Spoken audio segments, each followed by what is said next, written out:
आज हम करने जा रहे हैं क्लास 12 प्रोबेबिलिटी की एक्सरसाइज 13.2। 13.2 करने से पहले कुछ इंट्रोडक्शन देख लेते हैं। जो मल्टीप्लिकेशन थ्योरम ऑन प्रोबेबिलिटी, तो क्या है कि let E and F are two event associated with a sample space S. बोला अगर कोई इवेंट, दो इवेंट ई और एफ हैं, ठीक है, और सैम्पल स्पेस एस दे रखा है, then E intersection F denotes event E and F both have occurred. तो इसका मतलब हुआ कि ई इंटरसेक्शन एफ का मतलब क्या हुआ कि ई और एफ जो है दोनों अकर्ड हो रहे हैं, ठीक है। ये कह सकते हैं simultaneously occurrence of the event E and F. और E intersection F also written as E F, तो इसको हम डायरेक्ट ई एफ भी लिख सकते हैं, ठीक है। जैसे इसका पी ई इंटरसेक्शन एफ दोनों एक साथ हो रहे हैं, जहाँ पे दोनों एक साथ हो रहे हैं, दोनों का अकरेंस होगा, वहाँ पे हम मल्टीप्लिकेशन थ्योरम ऑन प्रोबेबिलिटी लगा सकते हैं, ठीक है। तो पी ई इंटरसेक्शन एफ, इसका मतलब हुआ कि पी ई हो रहा है, दिया हुआ है, ठीक है। तो पी ई दिया है और पी एफ निकालना है, हमें पी एफ निकालना है, और गिवन क्या है हमारे पास ई, यानी कंडीशन प्रोबेबिलिटी लग जाएगी। तो ऐसे ही पी एफ दिया हुआ है, ठीक है, और पी एफ दिया हुआ है और एफ दिया हुआ है, हम निकालना है ई, तो क्या निकल जाएगा हमारा, फिर इसमें भी कंडीशन प्रोबेबिलिटी लग जाएगी। तो मल्टीप्लिकेशन थ्योरम ऑन प्रोबेबिलिटी कहाँ लगेगा, जहाँ पे दो इवेंट एक साथ अकर हो रहे हैं, ठीक है, साइमल्टेनियसली अकरेंस हो रहा है उनका। तो और इंडिपेंडेंट इवेंट्स मतलब कि let A and B are two events, अगर ए और बी दो इवेंट हैं, then probability of occurrence of event A is not affected by probability of occurrence of event B is called independent events. मतलब जहाँ पे दो event हैं तो उसकी एक की इवेंट की प्रोबेबिलिटी दूसरे इवेंट की प्रोबेबिलिटी को अफेक्ट नहीं कर रही, या दूसरे इवेंट की प्रोबेबिलिटी पहले इवेंट की प्रोबेबिलिटी को अफेक्ट नहीं कर रही है, वहाँ पे इंडिपेंडेंट इवेंट्स लगेंगे, ठीक है। जैसे देखते हैं पी ए बॉन बी, मतलब पी ए और बी दे रखा है और ए, मतलब कि पी ए और पी ए बी जहाँ पे इक्वल होगा, यानी एक बी की प्रोबेबिलिटी ए को अफेक्ट नहीं कर रही है, तो वहाँ पे इंडिपेंडेंट इवेंट लग जाएगा, ठीक है। और उसको ऐसे भी ले सकते हैं P B equal to P B given है, मतलब ए दिया हुआ है और ए से बी की प्रोबेबिलिटी में कोई फर्क नहीं पड़ रहा है, यानी पी बी इक्वल है और ए दिया हुआ है, पी बी इक्वल आ रहा है, और ए दिया हुआ है, यानी इस ए का जो है बी पे कोई असर नहीं हो रहा, तो वहाँ पे इंडिपेंडेंट इवेंट लग जाएगा, ठीक है। ए और बी अगर इंडिपेंडेंट इवेंट हैं तो पी ए इंटरसेक्शन बी क्या हो जाएगा, P A into P B, ठीक है। ये वाला लॉजिक लगेगा, इससे सारे ज़्यादातर क्वेश्चन हो जाएंगे हमारे साथ। 2 क्वेश्चन नंबर 1 देखते हैं। If P A 3/5 and P B 1/5 find P A intersection B if A and B are independent events. हमें दे रखा है ए और बी इंडिपेंडेंट इवेंट दे रखे हैं, ठीक है, ये दे रखा है, पी बी दे रखा है।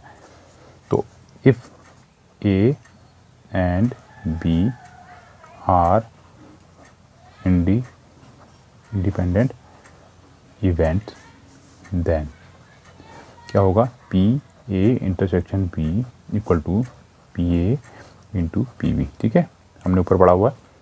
तो पी ए दे रखा है हमें 3/5 और पी बी दे रखा है 1/5, 3 1 जा 3, 5 5 जा 25। ये हो गया क्वेश्चन नंबर 1। क्वेश्चन नंबर 2 देखते हैं। 2 cards are drawn at random and without replacement from a pack of 52 playing cards. मतलब 2 कार्ड हम रैंडम निकाल रहे हैं 52 पैक की कार्ड में से, और विदाउट रिप्लेसमेंट, मतलब रिप्लेसमेंट नहीं करना, जो निकाल दिया है तो निकाल दिया, दोबारा नहीं रखना उसकी जगह। Find the probability that both the cards are black.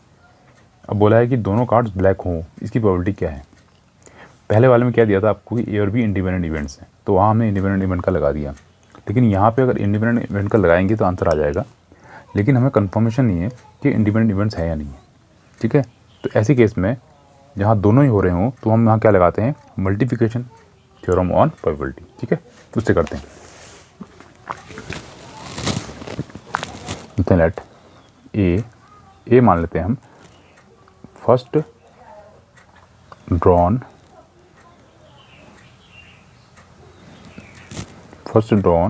Card is black, ठीक है, और बी मान लेते हैं second drawn card is black, ठीक है। अब हम कंफर्म नहीं है तो इसलिए हम क्या लगाएंगे, मल्टीप्लिकेशन थ्योरम ऑन प्रोबेबिलिटी। तो क्या होगा, by multiplication theorem on probability क्या होगा, पी ए इंटरसेक्शन बी होगा पी ए इंटू पी। ठीक है, ए गिवन है तो ए नीचे आएगा, बी यहाँ पे बताया था इसमें, या आ जाएगा पी बी। इस केस में बी गिवन है तो ऊपर क्या आ जाएगा, ए। इसमें लगाते हैं हम P A intersection B equal to P A. क्या है हमारे पास, ए की प्रोबेबिलिटी, एक ब्लैक बॉल निकाल रहे हैं, ठीक है, और टोटल कितने हैं ब्लैक बॉल, 26 होते हैं, क्योंकि 26 ब्लैक होते हैं, 26 रेड होते हैं। तो एक ब्लैक बॉल निकाल रहे हैं तो क्या होगी इसकी प्रोबेबिलिटी, 26C1, ठीक है, और टोटल कितने हैं 52, तो 52 में से एक निकाल रहे हैं 52C1, यानी 26C1 की वैल्यू कितनी आएगी 26 और 52C1 की वैल्यू आ जाएगी 52। ठीक है, कम्बिनेशन लग गया इसमें, इनटू अब पी बी ओपन नहीं लगा रहे हैं इसमें, यानी एक बॉल कम हो जाएगी, तो 25 हो जाएगी, तो 25C1 अपॉन में आ जाएगा, वहाँ 52 जगह 51 हो जाएगा, तो 51C1, तो इसकी वैल्यू आएगी 25 और नीचे 51, 26 1 जा 26 2 जा, यह आ जाएगा 25 अपॉन 2 1 जा 2 5 जा 10, तो ये आएगा इसका आंसर। 3 देखते हैं, अ box of oranges is inspected bye examining 3 randomly selected oranges drawn without replacement. ठीक है, एक बॉक्स है जिसको चेक करना है ऑरेंज का, जिसमें 3 रैंडम सेलेक्ट कर रहे हैं ऑरेंज जो विदाउट रिप्लेसमेंट नहीं होना है। If all the 3 oranges are good, और सारे ऑरेंज अगर गुड होते हैं तो box is approved for sale. अगर तीनों ऑरेंज सही आते हैं तो सेल के लिए जाएगा, अदरवाइज इट इज़ रिजेक्टेड, नहीं तो वो रिजेक्ट हो जाएगा। Find the probability that a box containing 15 oranges out of which are 12 are good. Total box में कितने हैं 15 ऑरेंज हैं, जिसमें 12 गुड हैं एंड 3 आर बैड वंस, और 3 बैड है, will be approved for cell, मतलब क्या वो अप्रूव सेल के लिए जाएगा, ये हमें फाइंड करना है। ठीक है, देखते हैं लेट, पहले देखते हैं बॉक्स है, ठीक है, बॉक्स में कितने हैं 15 ऑरेंज है, ठीक है, जिसमें कितने 12 गुड हैं और 3 बैड है। तो इसमें से हमें 3 ऑरेंजेस निकालने हैं, कितने ऑरेंज निकालने हैं 3 ऑरेंजेस निकालने हैं। तो करते हैं लेट ए हो जाएगा हमारा first drawn orange is good, ठीक है, और बी ले लेते हैं second drawn orange is good, C ले लेते हैं third drawn orange is good. ठीक है, इसको भी हम मल्टीप्लिकेशन थ्योरम ऑन प्रोबेबिलिटी से करेंगे, क्योंकि इसमें भी कंफर्म नहीं है हमारा, ठीक है, इंडिपेंडेंट है या नहीं है। तो क्या होगा P A intersection B intersection C, क्या होगा पी ए बी सी। बताया था ना उसमें कि इंटरसेक्शन को हम डायरेक्टली कर सकते हैं, बताया था कि ई इंटरसेक्शन एफ को हम पी ई एफ भी कर सकते हैं। ठीक है, ऐसा कर सकते हैं इसको, equal to P A into P B upon A और into P C upon A B. ठीक है, तो अब क्या कैसे करेंगे, पी ए क्या है हमारे पास, ए पहला ऑरेंज निकाल रहे हैं हम, और टोटल ऑरेंज कितने हैं 12 हैं, तो क्या आएगा 12C1, और टोटल कितने हैं 15C1, यानी आएगा 12 अपॉन 15। रिप्लेस नहीं करना, ठीक है, जो डाल दिया वो बाहर रहेगा, यानी 12 गुड थे, उनमें से एक निकल गया है, अब कितने बचे 11, हो जाएगा 11 अपॉन टोटल 15 थे, एक निकल चुका है तो 14 बचा। सेम अब 2 निकल चुके हैं तो यहाँ ऊपर 10 बचेगा और नीचे टोटल में 13। ठीक है, इसको सॉल्व करेंगे, 5 2 जा 5 3 जा 3 4 जा 12, 2 2 जा 2 7 जा, तो आ जाएगा 11 2 जा 22, 2 2 जा 4 44 अपॉन 11 7 जा 91। ठीक है, ये हो जाएगा इसका आंसर। 4 देखते हैं, a fair coin and an unbiased die are tossed. एक कॉइन और एक डाई टॉस करते हैं, let A be the event head appears on the coin.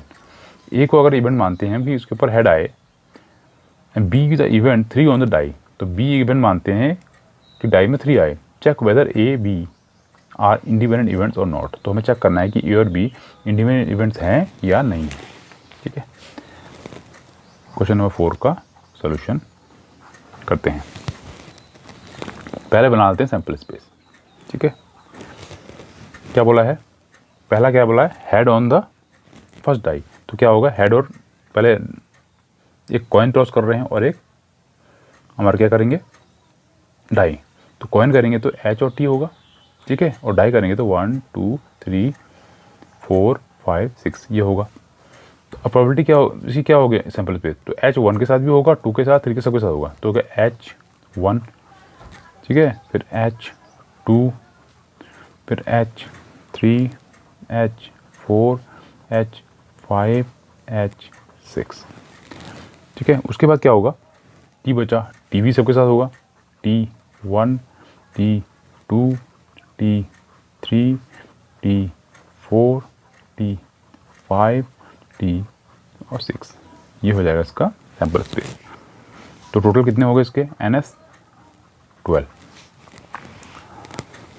अब ए क्या बोला था, ये बोला था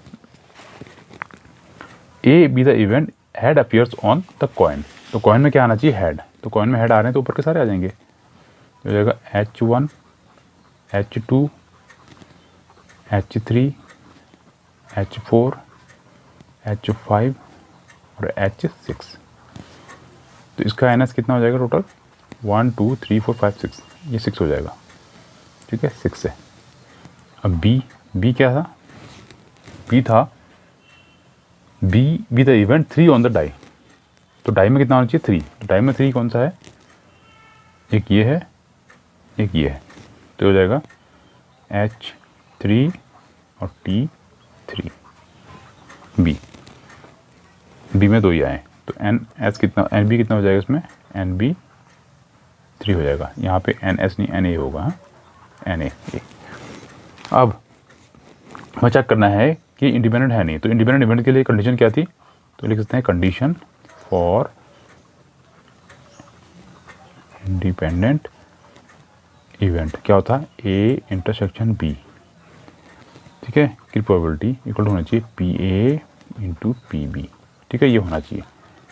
तो अब निकालते हैं PA कितना होगा, PA होगा आपका 6 और नीचे टोटल कितना है 12 हो जाएगा, इंटू PB कितना है 3, टोटल कितना है 12। तो हो जाएगा 6 2 जो 12, 3 4 जो 12, यानी 1/8। और A इंटरसेक्शन B, तो इसके लिए हम निकालेंगे पहले A इंटरसेक्शन